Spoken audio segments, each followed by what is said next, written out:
Mr. Alex Young. Thank you, Chairman. I have two clarifications for the Senior Parliamentary Secretary. The first is at my speech last night, I asked for some details of the host team, the home ownership support team. What are the criteria that they will be considering, and what is their ambit, and how many rental household could potentially move towards home ownership in the next 5 years.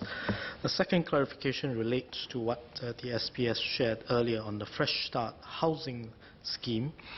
In terms of the new Fresh Start support program and the appointment of a new service provider, how would this differ from the existing work that our FSCs, our family service centers, do on the ground?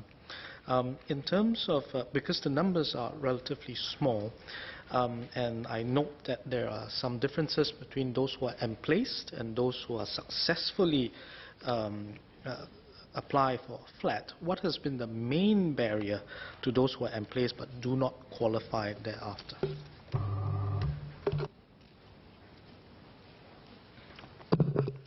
I thank the member for his question. On his question with regards to the difference between FSSP and FSC, the new FSSP will focus on supporting the families to stay on track for Fresh Start towards home ownership. So, for example, they will look at how they can help them ensure that they have enough housing budget to be able to afford the flat. For FSC, they look at how to ensure family stability for the family unit, but for the purposes of ensuring that the family successfully gets on to home ownership, FSSP will work together with FSC to achieve that purpose. You had a question about the numbers for FSSP. Sorry. In terms of what is the main barrier to those who are in place but do not qualify? Okay. Many of the rental families have very unique situations that they sometimes have to overcome. So it could be issues such as income stability. They may be facing challenges in terms of medical or social conditions. So these are the various areas that FSSP will work with the families to help them overcome. Yes. Home ownership support. Yeah, sorry, could I ask you to repeat that question? You had quite a few questions, I apologize. Sorry, Chairman, if I may just repeat the question. Last night I mentioned that I welcome the announcement of the home ownership support team. Could the SPS update the House on the ambit of this team, and what are the conditions that the team will be looking at to identify households that can potentially become homeowners, and finally, what are the numbers that could potentially move towards home ownership in the next 5 years? I mentioned in my earlier speech a couple of days ago that we are looking to set up the HST, the Home Ownership Support Team, later this year. We hope to outreach to about 1,000 families. As to the conditions that they will consider, it is quite similar to FSSP. They will look at whether the families are stable, whether they have income stability, that they do not have family conflict, and if they have some of these challenges, how they can work with them towards home ownership. Thank you. Engineer Dr. Lee Biwa. Thank you, sir. I have many clarifications, but I will ask two first. First, I would like to thank SPS Sun Sheling for sharing about the support for divorcees. But there are some who are stuck in their housing transition. I met a resident whose divorce was finalized and the court order for the flat to be sold. It has been a few years, but the flat is still unsold because her ex-husband refuses to open the door for viewings. And she cannot buy her next home because she is still listed as an owner of the flat. And she also needs the proceeds from the sale to buy her next flat. So my question, is there anything that HDB can do to move along the sale of the flat so that she and her children can move on with her life? And my next question is for Minister Desmond Lee. Yesterday he answered about this heavy vehicle park It is indeed a big problem faced by many residents in Yishun New Town. I would like to urge Minister to look into how to have better use of the Seletar Aerospace Park, because you have 3 or 4 lane roads, which is at night, it is so empty, it's a ghost town at night. So whether can we make use of some of those roads to have the season heavy vehicle parking? Thank you.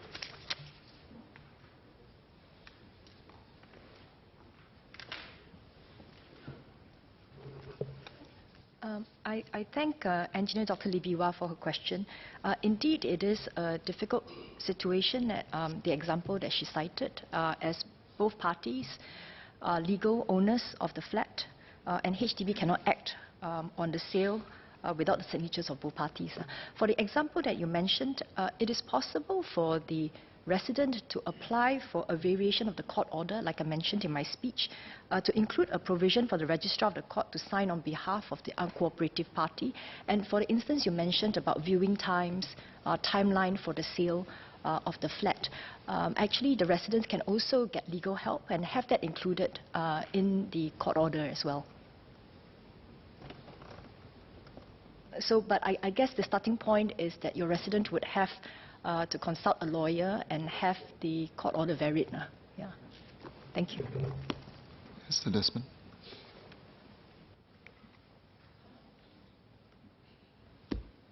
Engineer Libiwa, going to clarify that?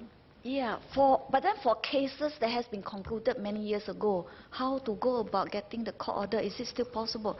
And in fact, this is not only one case, because recently I have come across quite a number of similar cases. The ex-spouse and the parents still continue to live inside and refuse to let them, the potential buyers, to view the flats. Thank you. Yes, it is possible to still bring a case against the uncooperative party. And I would like to add that if the party refuses to cooperate, actually he can bring up a case for contempt of the court, and he can actually be penalized for it. Thank you. I believe this is not an issue for MND or HDB, but Mr. Desmond Lee? Mr. Speaker, we are mindful of the local needs for heavy vehicle parking. At the national level, there are more than adequate heavy vehicle lots, but we're quite mindful that at local level there may be certain needs. My colleagues from URA and LT have been working with colleagues where there are specific pain points, and to assure the member that we'll send a team to Yishun South. Mr. Zainal Sapari? Chairman, I have a clarification for MOS Zaqy. I welcome MND's move to actually explore provision for rest areas under its new planning parameters. However, would MND review its current policy to consider rest areas included under the item not counted under GFA, so that it will be excluded from a development charge? And I think this would incentivize existing building owners to carve out rest areas for the workers. Thank you. Chairman, I thank the member for taking a keen interest on the welfare of our cleaners and other low-wage workers. So certainly, if you look at today, what do we have? BCA's design and maintainability checklist already encourages provision of designated rooms of sufficient size for cleaners to both rest and store their personal items. So we do have something which encourages. And I think for the long haul, I mean, there are limitations on the use of DC exemptions, basically, to promote specific use. Because DC would only apply in cases where the proposal would result in an enhancement value of land. So there's no enhancement of value, and it's very difficult for rest areas to actually show development value. It is not always applicable. But rest assured, MND and MOM are both looking into this, and we will see how we can do more to do better to promote rest areas in buildings. Thank you. Associate Professor Walter Tessera. Thank you, Chairman. I agree with the Minister that all HDB estates are and must continue to be good towns that are special to our hearts regardless of price differences. Now, there are a number of older flats, rental and public, in the central region, and these flats are getting on in years. They will have to be redeveloped at some point. May I ask the Minister, does he believe that there will continue to be a role for public housing even in the heart of town, even in very prime areas? And if so, what can be done to ensure that such flats continue to reflect the broad majority of Singaporeans, the heart of Singapore, rather than just the elite? Thank you.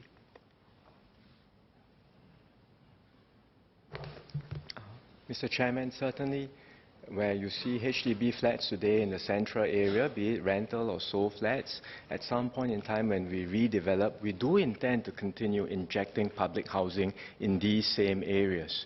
We have already been doing so in small pockets, and we will plan to do so in a bigger way with long-term rejuvenation. I think Mr. Associate Professor Tessera highlighted a concern about pricing, and as he said in his cut earlier, it's very difficult to get this balance right, because if you price it to market, then only the very well-off can afford. On the other hand, if you want to make it affordable, then the only way is through a big discount to the BTO price, but that leads to a lottery effect, and the lucky guy who gets a flat gets a so-called windfall compared to others who buy flats elsewhere, and then it's not a fair distribution of housing subsidies. So Mr. Associate Professor Tessera did talk about various options to try and think about different ways of selling HDB flats in these central locations. I take on board these suggestions, and we will continue to study what is the best way forward. Mr. Murali Pillai. Mr. Chairman, sir, I'm heartened to note from the Honourable Minister's speech that young couples applying for BTO flats in non-mature estates would be able to secure their flats within 2 to 3 bids. I have a query in relation to young couples whose incomes, combined income, breach the income ceiling. I understand that the policy objective behind the income ceiling is to husband the housing subsidies such that we direct it to those who need it most. However, in relation to young couples whose income breach the income ceiling, they may not necessarily have an option to purchase condominiums, because the condominium prices have increased quite significantly as well. I welcome the Honourable Minister's comments on this, please. Mr. Chairman, as Mr. Murali highlighted, the intent behind the income ceiling is really to ensure that we manage our fiscal resources prudently, and we ensure that there is public housing for at least 80% of the population. And the income ceiling continues to be updated over a period of time. We will continue to see how it can be updated as incomes grow, so that more Singaporeans can benefit. In the meantime, those who exceed the income ceiling, there are options like the executive condominiums, which they can apply for as well. The HDB income ceiling, not the EC income ceiling. Mr. Saktiandi. I'd like to have 2 clarifications. First one is to SPS Sun Ling. I'm glad to know about the HST, and she mentioned it repeatedly many times before this and today as well, the home support team. But she mentioned about income stability just now. In terms of criteria, I think most of the applicants need to have 12 months of continuous employment. In most cases where I've seen residents coming to me is they have difficulty in meeting that 12 months continuous employment, particularly because they're working part-time, or they're in between jobs, or they're either gig workers or temporary workers. So in such situations, can HDB, on top of giving an answer where they are flexible in such circumstances, whether they can review such cases for the HST sort of cases in the future? Second clarification question is to Minister Lawrence. I think it's very apt that Minister highlighted about the rising seawater levels as an important issue going forward. May Minister actually share with us whether there's a timeline when government will actually share with the public or Parliament the impact of the seawater level rising on housing in general, in Singapore in general, and also in terms of budget expenditure maybe in the future, but would be useful because it's a particularly important concern for Singapore in the long run.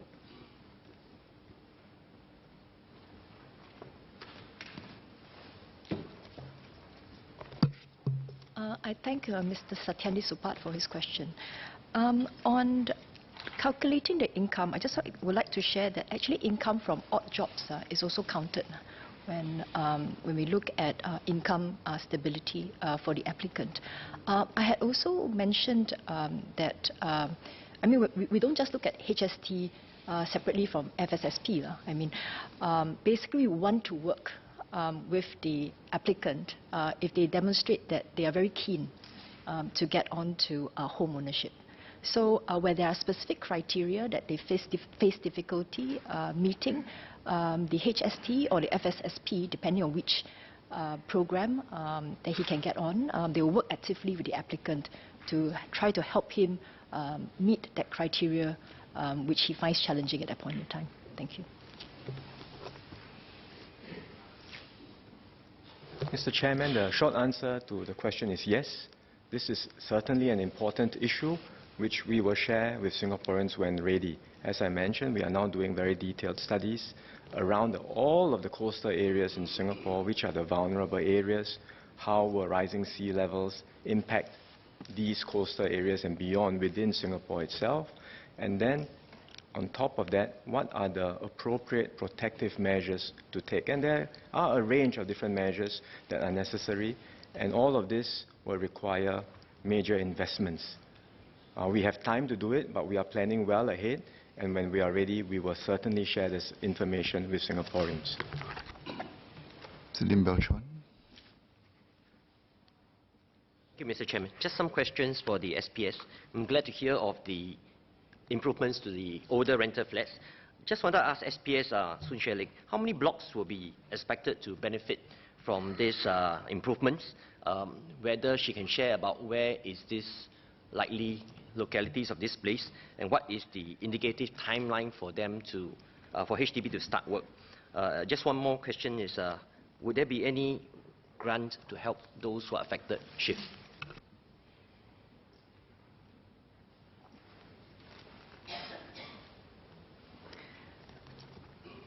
Nationwide, the HDB manages about 230 rental block flats. I had mentioned in my speech that the improvement works we're looking at is for blocks built in the 1960s and the 1970s. So it will be a subset of the entire stock of rental blocks that we have. Like I mentioned, the improvement works are specifically to assist with lighting as well as for ventilation.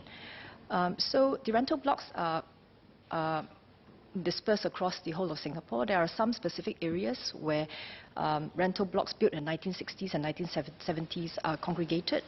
We will be identifying the blocks and we will release more details in due course. The preparation works for the improvement works, we are looking to start this later part of this year. Thank you. I'd like to volunteer my blocks in my area for upgrading. Dr. Lewis, Mr. Lewis. Thank you, Chairman. I think Minister Desmond mentioned last night about we're reviewing the EIA framework in Singapore. I think that was already mentioned in June 2017, if I'm not wrong. I'm just wondering whether we can, is there a time frame for this review, and when do we expect to complete it?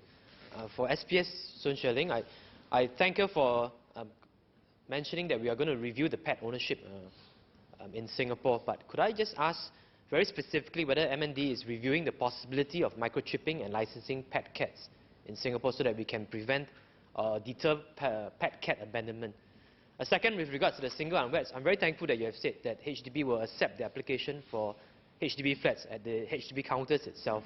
But I do understand this is still subject to a case-by-case review. So I'm hoping that moving forward, maybe we can just specify some criteria where applications will be accepted, where they'll be rejected, so there'll be some certainty to the single unweds, rather than just saying that we will exercise flexibility.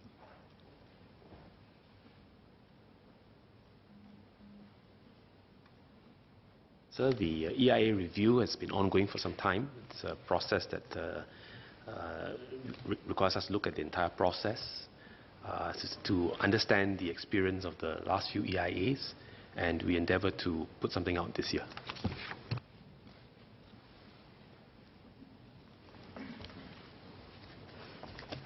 I thank the member, Mr. Louis Ng, for his question.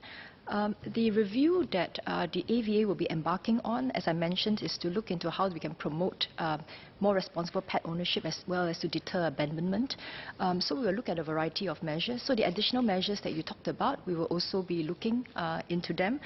This will be part of our entire holistic review of basically what is the best regulatory approach to deter pet abandonment. But I would just like to add that I think it is very important that the education part of it, to really go upstream and work with the community and work with pet owners to really encourage them to be responsible pet owners. I think that is going to be very important, because when you look at regulations, you really have to balance the needs of various stakeholders. So I just wanted to add that. On your question about single unwed parents, they can face quite unique family situations. When we consider their need for housing, we will look specifically into the background, whether or not they have family support, their income levels, because they may face a variety of issues at home. That's why whenever we consider the situation for these single unwed parents, we also seek the inputs from social service workers. So I'd just like to assure the member that we take a very holistic approach. It is very case-specific, very individual, but it is a very holistic approach, and our main aim is to be helpful and to ensure that single unwed parents with children, that they have a roof over their heads. Thank you. Singh. Thank you, Chairman. I'd like to ask Mr. Lawrence Wong whether couples buying a bigger BTO flat get a bigger housing subsidy compared to couples buying a smaller BTO flat. If that's the case, then why is it that the CPF housing grant for first-timers buying resale flat is smaller for couples buying a bigger BTO flat? I also like to highlight that before the increase in 2017, the amount of CPF housing grant is flat regardless of the size of the resale flat that these couples are buying. Thank you. Mr. Chairman, we have tiered the CPF housing grants simply to make it a more progressive measure. So for those who are buying 3, 4 room, you get a larger grant, and then if you are buying a bigger flat, we size it a bit smaller. So we have increased for both, but we have tiered it compared to the past, and I think having that progressivity in the grants is can be helpful given the considerations that we have in wanting to address some of the concerns about social inequality that we face in society. So the tiering of the grants was a move in that direction.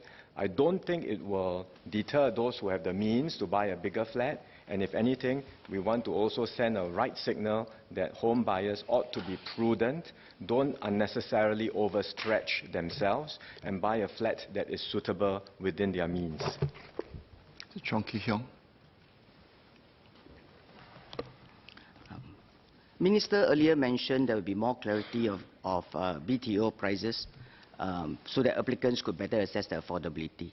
So at the time of application of flats, there's also a home loan assessment, how much the applicants could borrow.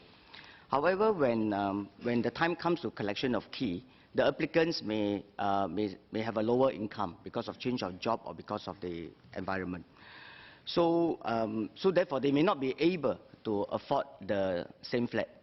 At the same time, the grant given to applicants are assessed at the point at the point of application.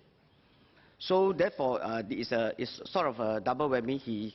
Because of his reduced income, he can't get a higher grant because it was assessed earlier, and because of his reduced income, his home loan entitlement has dropped. So he could no longer afford the flat that he applied earlier. So could Minister assist could mention how HDB could help this group of applicants? Thank you.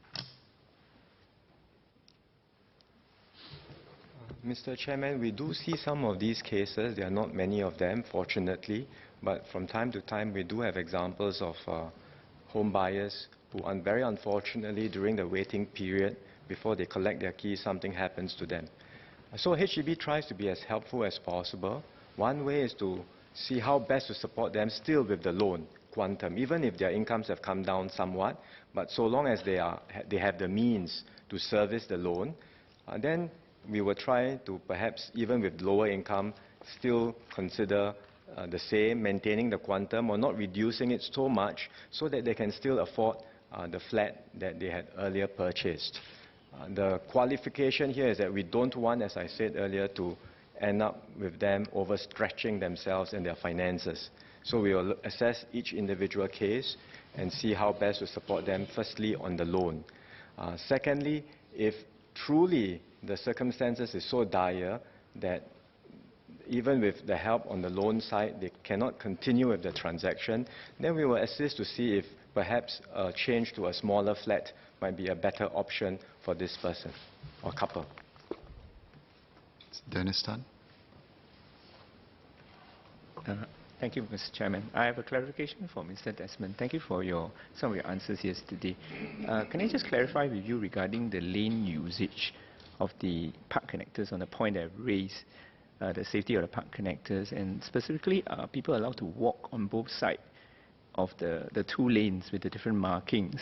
And I say this because if that's the case, then really I would like the ministry to consider reviewing the lane markings, because it's really unsafe when you have people walking on both sides and the PMD users and the cyclists and other users will have to wade through the traffic.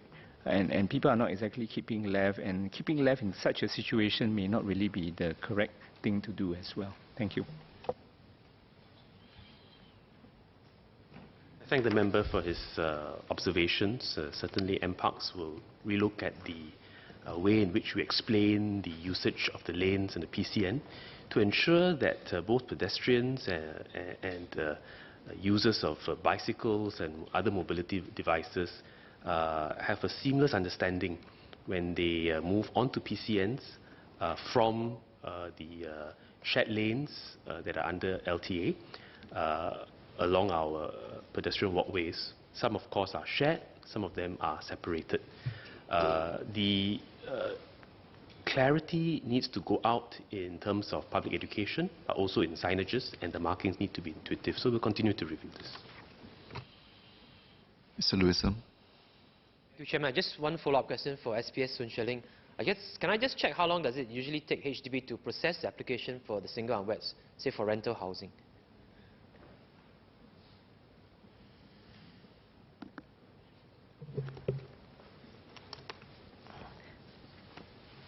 That would depend on the submission of the documents that are required, as well as whether the inputs from the social worker has come in.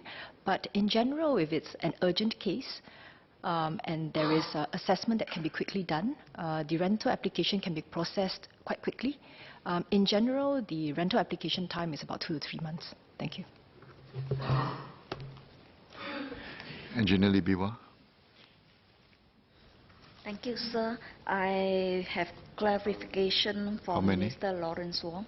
How many clarifications do you have? 3 for him and 3 for Zaqy. Okay, I'm very heartened to hear from Minister that the two-room flat building has been intensified and the singles don't have to wait for too long to buy their two-room flat. I would like to ask, will MND consider letting the singles buying 3-room flats, as some of them, they want to accommodate their parents? That's first question. Second question is for those HIP, the second batch, built in 1987 to 1997, announcement in next year, but based on the plan, current plan, when will be the last batch announcement? So that residents can know by when roughly there's an expectation. The third question I asked in my speech, whether the large-scale town-wide funding, can it be also extended to private estate? Because some of the private estates, I find that really short of amenities, and the best way could be making use of the large-scale town-wide funding, because EUP, that area may not be qualified for EUP as well. And for MOS, Zaqy, I have 3 questions for you. I'm glad to hear about this interagency coordinating committee.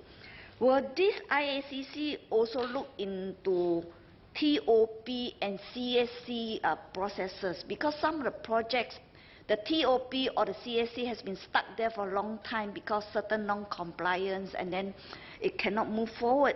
And on one hand, developers are very worried about the QC imposed and wanted to apply TOP, but on the other hand, the compliance issue. That's one question. Second question is about awarding contracts to our local contractors. We are aware that there is this WTO requirement, but I hope that MOS also aware that our local contractors, some of them has grown and they are ready to take on big projects, like projects more than 400 million and above. And I hope certainly there's a certain way to see how to let our bigger contractors have a bigger pie of those bigger projects. And the third question is about this services diversion. Very often it takes long time and hence it delay the project. Is there any possibility that before the land is put up for tender, whatever services inside the land parcel get it diverted, or you can concurrently get it diverted, because it takes long time to do diversion subsequently? Thank you.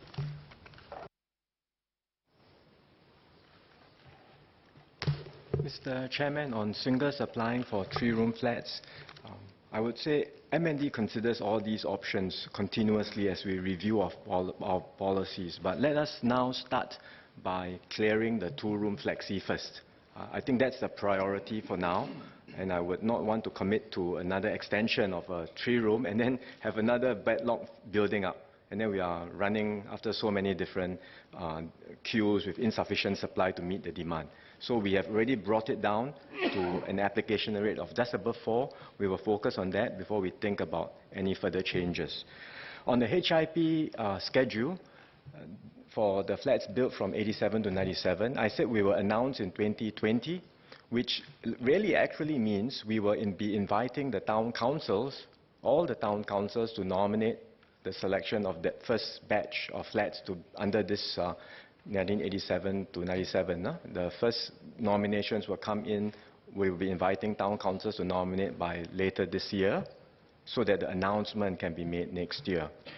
Right, so that's how it will start the process, and year following that we will continue with this process. How fast we can do really depends on fiscal space and the availability of funds. So I really can't commit to a schedule today. But if you were to look at the previous round where we did the HIP for flats built before 1986, it took more than 10 years to complete. Engineer Lee is has been following and tracking this very carefully, 13 years. So I think residents must have some context, right? In that previous round, it took about 13 years, and I would think, barring unforeseen circumstances, it would take more than 10 years to complete this batch of 87 to 97 flats as well. On the large-scale town-wide project, that scheme, together with the CIPC, were designed specifically for public housing estates. For private estates, we have the estate upgrading program, and we are happy to see if more can be done there, whether the scope of works can be enhanced in the EUP. I thank Engineer Lee for her questions. I'll start off with the contracting of local suppliers. As I mentioned yesterday, one of our goals is really to help as well our local contractors grow, and certainly government projects are one way to grow. But really, I just have to stress again that we're also signatory to the WTO agreement on government procurement, so we cannot easily give projects away to locals and favoring locals ahead of foreign companies. But the reality is this, that today we also have many local companies who are also winning large government projects. So I give you an example, Lam Chang Building Contractors for the construction of North-South Corridor Tunnel just awarded in December 2018. Awarded value is about 800 million, much higher than the 500 billion that you cited. Wohab had also won in September 27 the construction of Kim Chuan Depot Extension Circle Line, which was about 1.21 billion. So to a certain sense, I think there is opportunity for local firms to win large contracting projects as well. The other advantage that local companies can also look forward to is that our awarding criteria, or PQM, has also shifted towards more focus on quality as opposed to cost. So there are a lot of value adds and benefits, and therefore this is where our local firms need to build up capability to address this portion in terms of quality as well as track record experience. And this is where I think we can develop. And that's why if you look at the announcements yesterday, for example, we announced the Build SG Transformation Fund. And this is where we hope to upskill and build up capabilities for our local firms. But rest assured, this is something we will look closely at. But I hope that the local firms can also do their part to build up capability to address these opportunities. Specific to the IACC, I'm glad the member has also noted that the changes that we've done to IACC, where now they meet monthly. So some of these issues, such as service diversions, TOP and CSCs that are delayed, please raise them to us. We'll see how best we can assist. Certainly, what we want to try to do is to facilitate and certainly help to bring closure to some of these projects as soon as possible as well. Thank you. Mr. Alex Young, would you like to withdraw your amendment? Chairman, please allow me to thank Minister Lawrence, Minister Grace Fu, Minister Desmond, MOS Zaqy and SPS Shelling for listening intently to us and considering seriously our suggestions. We do wait eagerly for MND to implement promptly some of these measures. And so therefore, Chairman, I beg leave to withdraw my amendment. Is the honourable member given leave to withdraw the amendment? I think the leave of the majority is given. The amendment is withdrawn. The question is that a sum of $2,494,963,300 for head T stand part of the main estimates. As many as of that opinion say aye. The contrary say no. I think the ayes have it. The ayes have it. The question is that a sum of $7,848,052,800 for head T stand part of the development estimates. As many as are of that opinion say aye. To the contrary say no. I think the ayes have it. The ayes have it.